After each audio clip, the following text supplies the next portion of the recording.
let's have a quick recap of that. First pair of equations में हमारे पास intersecting lines थी, एक ही common point था तो हम कहते हैं उसका एक ही सॉल्यूशन है और unique solution in that case. Second pair of equations were coincident, they were coinciding, overlapping each other, so we call them coincident lines.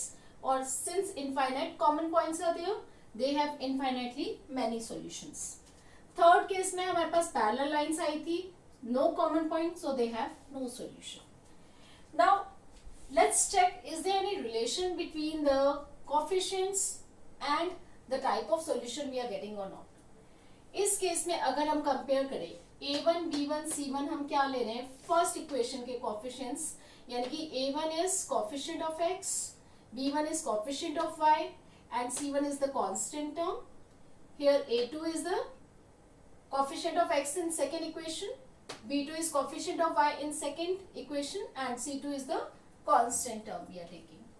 Okay, so if I take a1 by a2 in this case, which is equal to 2 by 1, b1 by b2 in this case is 1 by 1, c1 by c2 अगर हम standard form से compare करें, see here constant terms are on the left side of 0 or equal to sign, but यहाँ पर ये 4 है, तो what we can do is we can write this in the standard form by bringing this on the left hand side, or from here also we can consider the sign.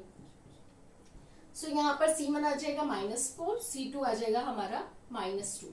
Though minus minus gets cancelled, we'll get the same result, but it's always a good habit to write it in the standard form first. So अब हमारे पास इन तीनों ratios को अगर हम देखें तो ये दोनों रेशियोज क्या है, डिफरेंट है. अगर ये दो डिफरेंट होती है तो थर्ड रेशियो को हम कंसिडर नहीं करते. So here we get the condition a1 by a2 is not equal to b1 by b2. Let's check for this case. इस केस में हमारे पास a1 by a2 है 1 by 2, b1 by b2 है 1 by 2 again, and c1 by c2 है, bringing it on the left side it becomes -5 is equal to 0 and -10 is equal to 0. So c1 है हमारे पास -5, c2 है हमारे पास -10, which again gives you 1 by 2. अब इन तीनों ratio को देखें तो ये तीनों रेशियो इक्वल है. सो यानी कि जब भी हमारे पास कोइंसिडेंट लाइंस आएंगी तो ये तीनों रेशियोज हमेशा इक्वल होंगी, और we can say a1 by a2 is equal to b1 by b2 is equal to c1 by c2. Now let's take the condition for third case. In this case a1 by a2 is 1 by 2, b1 by b2 is -1 by -2, which is equal to 1 by 2 again, and c1 by c2 is 4 by 6, bringing it on the left side we get -4 and -6, which gives you 2 by 3. अब ये दोनों ratio तो equal है, but ये third वाली ratio equal नहीं है. सो हमारे पास कंडीशन क्या आ गई, a1 by a2 is equal to b1 by b2, but it is not equal to c1 by c2. So अब ये तीन कंडीशंस हमारी किसकी हो गई. फर्स्ट कंडीशन हमारी हुई है यूनिक सॉल्यूशन के लिए, सेकेंड कंडीशन हमारी हुई है कंसिस्टेंट कोइंसिडेंट लाइंस और इनफाइनाइटली मैनी सॉल्यूशंस के लिए, थर्ड कंडीशन है हमारी नो सॉल्यूशन या फिर पैरेलल लाइंस के लिए. So these three conditions are very important. You need to learn these conditions based on which we are going to do further questions. One more thing which is left here is, अगर हमारे पास कोई solution है एक या एक से ज्यादा, इस केस में हम कहते हैं the equations are consistent, the pair of equations is consistent. So इस केस में हमारे फर्स्ट और सेकेंड पेयर क्या है, consistent है. So these two are consistent.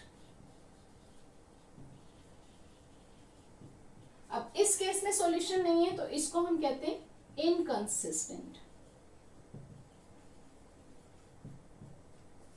So these are certain terms that you should know for doing further questions based on it. So anything may be asked based on it. So that the pair of equations is consistent means they have some solution. It may be unique solution or it may be infinitely many solution. Inconsistent means the pair of equations have no solution, and graphical representation is parallel lines in this case. Here coincident lines and intersecting lines. So these are graphical representations.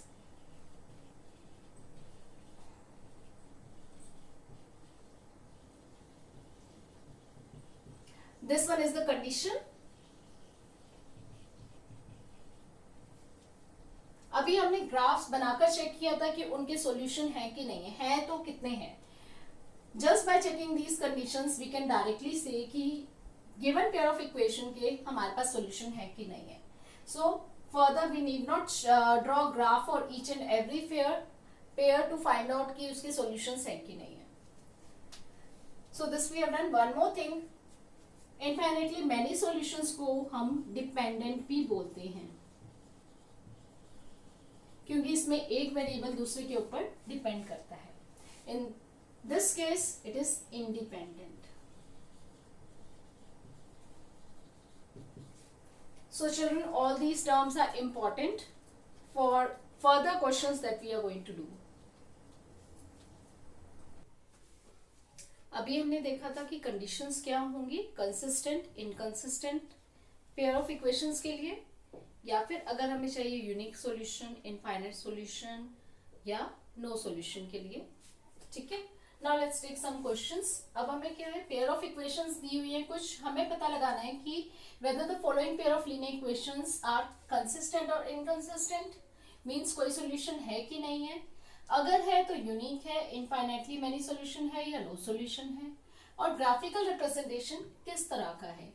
इनमें से कोई भी form question में पूछी जा सकती है. I have combined all these questions ताकि हमें अलग अलग डिस्कस ना करना पड़े.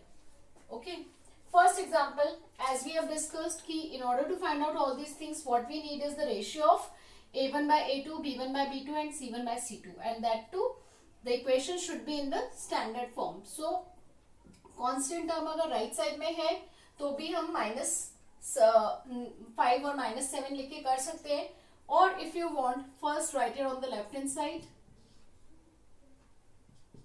to write it in the standard form, then we compare the ratios. इस केस में a1 by a2 हमारा आ जाएगा 3/2, b1 by b2 आ जाएगा हमारा 2/-3, और c1 by c2 हमारा आ जाएगा -5/-7, जो कि 5/7 के इक्वल होगा. अब कंडीशंस कौन सी सेटिस्फाई हो रही है, a1 by a2. As we can see 3/2 is not equal to -2/3.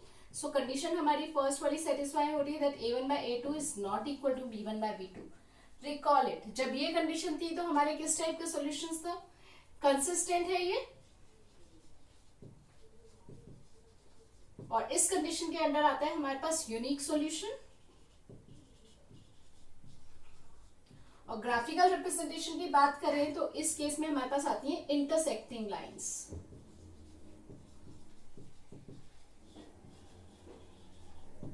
Now let's take the second part. Second example again, I am taking it as it is. So a1 by a2 इस case में है हमारे पास 3/2 upon 9. So which reduces to the form 1/6. b1 by b2 है हमारे पास -5/3 upon -10. Again this reduces to the form 1/6. And c1 by c2 is equal to, transposing on left side, -7/-14, which is equal to 1/2. As we can see, ये दोनों ratios तो equal है but इसके equal नहीं है. So condition कौन सी satisfy हो रही है, a1 by a2 is equal to b1 by b2 but is not equal to c1 by c2. और ये condition हमारी कौन से केस में थी, जबकि parallel lines थी. पैरेलल लाइन से तो कोई सॉल्यूशन नहीं होगा, सो दिस इज इनकंसिस्टेंट.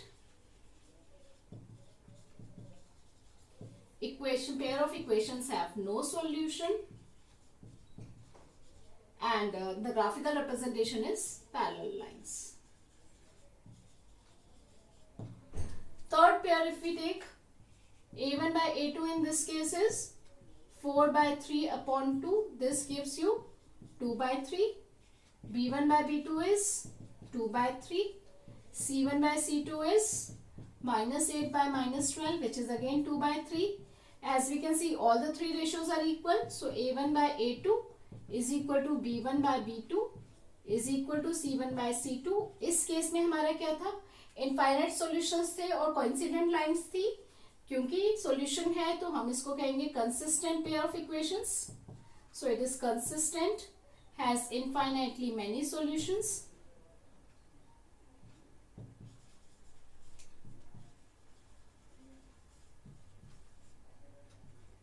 और ग्राफिकल रिप्रेजेंटेशन क्या आएगा, ओवरलैपिंग लाइंस, जिसको हम कहते हैं कोइंसिडेंट लाइंस. Coincident lines. तो ये तीन कंडीशंस हमने अभी रिकॉल करी है. A1 by A2 not equal to B1 by B2 के साथ हमारा हो जाएगा consistent, unique and intersecting lines. A1 by A2 तो इक्वल है बट B1 by B2 के, बट C1 by C2 नहीं इक्वल है. उस केस में होगा हमारा inconsistent, no solution and parallel lines. Third case, तीनों ही रेशियो इक्वल है तो उस केस में होता है हमारा consistent, infinitely many solutions and coincident lines. Now let's see one important example. x is equal to 2 and y is equal to 5. These are linear equation in one variables, but इनको हम two variable की form में लिख सकते हैं. First वाले को मैं लिख सकती हूँ x plus 0y minus 2 is equal to 0, और सेकेंड वाले को हम लिख सकते हैं 0x plus y minus 5 is equal to 0. अब इस केस में अगर हम रेशियोज कंपेयर करें, A1 by A2 is 1 by 0, this is 0 by 1, so we can see A1 by A2 is not equal to B1 by B2. so इस case में क्या होगा, हमारा यूनिक सॉल्यूशन आएगा. और यूनिक सॉल्यूशन क्या आएगा, let's see in the graph. x is equal to 2 जब भी हमें रिप्रेजेंट करना होता है ग्राफ पर, तो ये रिप्रेजेंट करता है एक line passing from x is equal to 2 and parallel to y axis. So this is your x plus 2. Same way, y is equal to 5 represents a line passing from the point y is equal to 5 and parallel to x axis. It will pass like this. So this is y is equal to 5. As you can see, what type of lines these are? These are intersecting at this point. और ये point कौन सा होगा, 2, 5, यानी कि x is equal to 2 and y is equal to 5 is the solution of this pair of equations. Same way, in general, it can be asked if a point is the two equations are given, x is equal to a and y is equal to b, then what type of solutions they represent. In this case, they represent unique solution and they will meet at the point a comma b. So this is very important from examination point of view. Now let's take another aspect. अभी हमने इस case में देखा था, ये दोनों pair अगर हम ले रहे हैं तो ये आ रहा है हमारा यूनिक सॉल्यूशन. बट अगर मैं कोई भी एक इक्वेशन दे देती हूँ, let's take example 2x plus 3y minus 5 is equal to 0. अब एक इक्वेशन मेरी ये है. Now can you tell me another equation, another pair of this equation such that जो ये हमारा पेयर बनेगा वो हमें इंटरसेक्टिंग लाइंस देगा या यूनिक सॉल्यूशन देगा. Yes, we can find. Unique solution के लिए हमें पता है ये दोनों रेशियोज इक्वल नहीं होनी चाहिए. तो यानी कि अगर मैं लेती हूँ फर्स्ट को, अगर मैं 2 से मल्टीप्लाई कर रही हूँ, सो फर्स्ट मैंने लिया 4x, तो यहाँ रेशियो 1/2 है, यहाँ रेशियो 1/2 नहीं होना चाहिए, इसके अलावा कुछ भी हो सकता है. So I can take the same number also. So अगर हम ये वाला पेयर देखेंगे तो ये हो जाएगा हमारा, these two represents unique solution. So this is first example. अगर मैं चाहती हूँ कि इस इक्वेशन के साथ मुझे एक इक्वेशन और चाहिए ताकि जो हमारा पेयर बनेगा वो इनफाइनाइट सॉल्यूशन दे. इनफाइनाइट सॉल्यूशन के लिए हमारे पास कंडीशन क्या होती है, तीनों रेशियोज इक्वल है. यानी कि सिंपली हमें क्या करना है, इस पूरी इक्वेशन को सेम नंबर से मल्टीप्लाई करना है. Let's multiply simplest, I am multiplying by 2, we get 4x plus 6y minus 10 is equal to 0. इस केस में ये जो दो इक्वेशंस हमारी आएंगी, one which is given and the one I have written, इन दोनों क्या हो जाएंगे, they will give you infinite solution.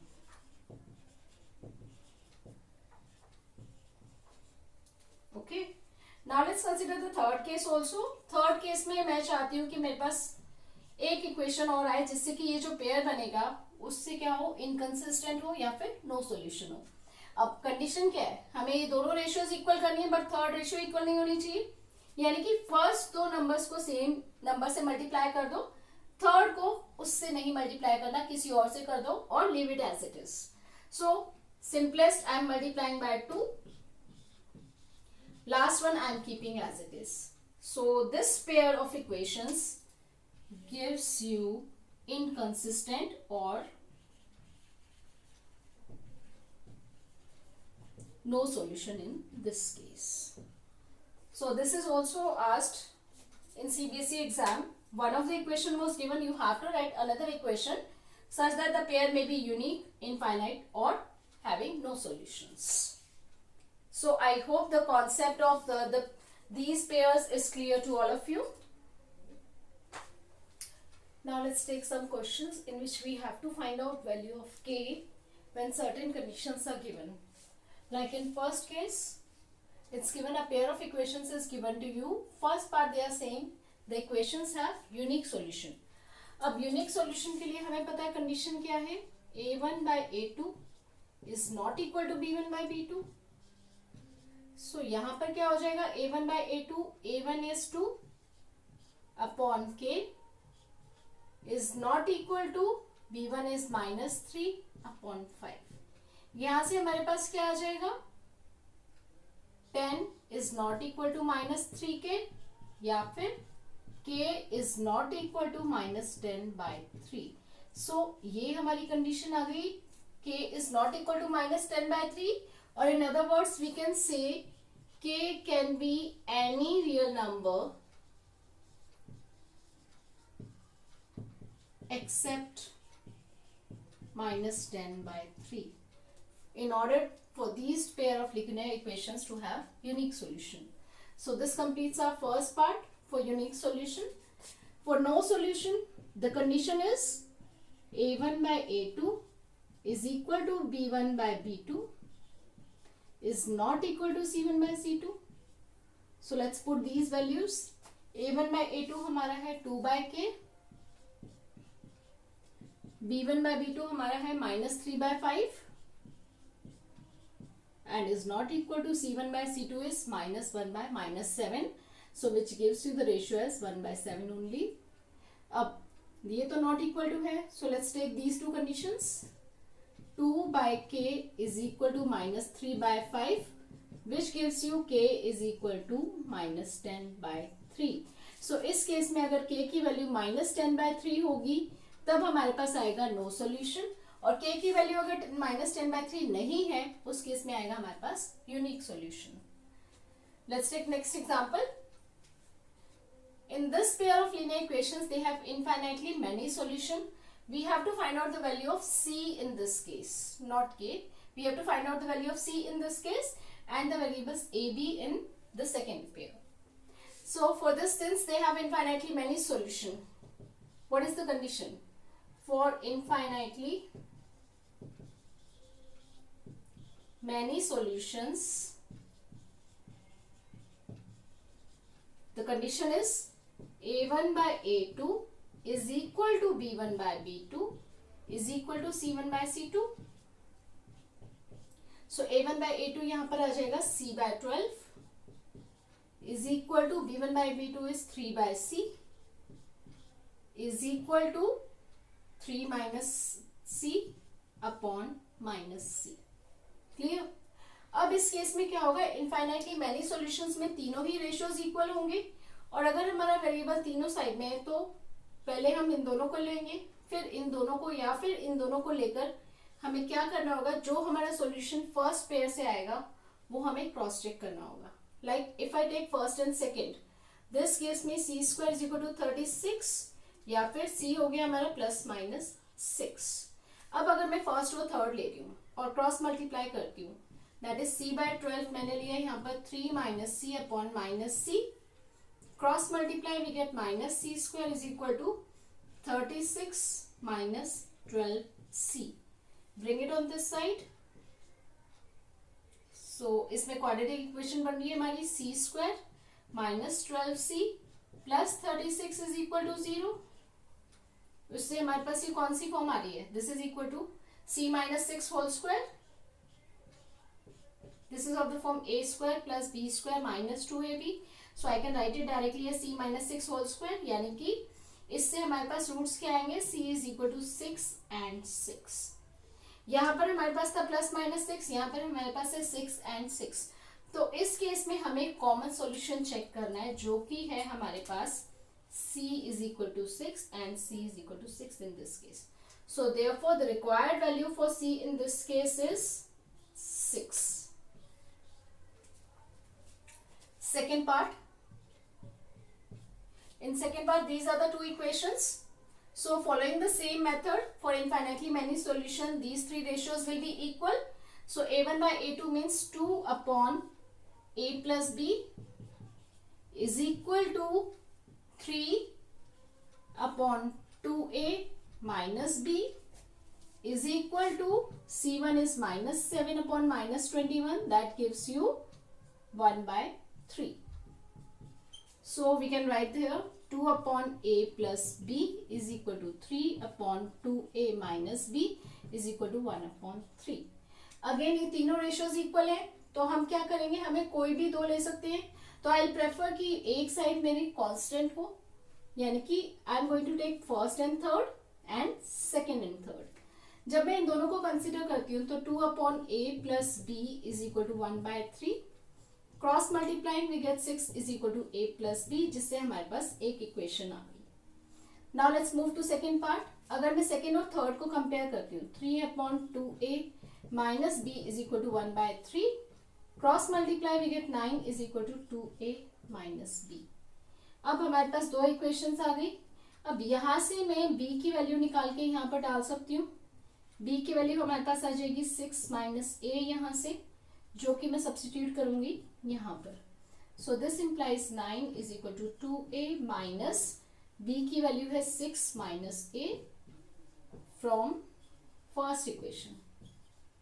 So this gives you 9 is equal to 2a minus 6 plus a. So this gives 9 plus 6 is 15 is equal to 2 plus 1 is 3a, जहां से हमारे पास a की value आ जाएगी 5. अब a की value आ गई तो first equation से हम b की वैल्यू निकाल सकते हैं. b की वैल्यू है 6 माइनस a, यानी कि 6 minus 5 which gives you 1. So therefore the value of a is 5 and b is equal to 1. अगर a और b की ये वैल्यूज होंगी तो हमारे पास इन पेयर ऑफ लीनियर इक्वेशंस के इनफाइनाइटली मैनी सॉल्यूशंस आएंगे. We really hope that you liked our video as well as gained some useful info. We will continually post more and more interesting and informative videos in the upcoming future. So, please share our videos as much as possible. Hit the like button, subscribe to our channel, and don't forget to press the bell icon.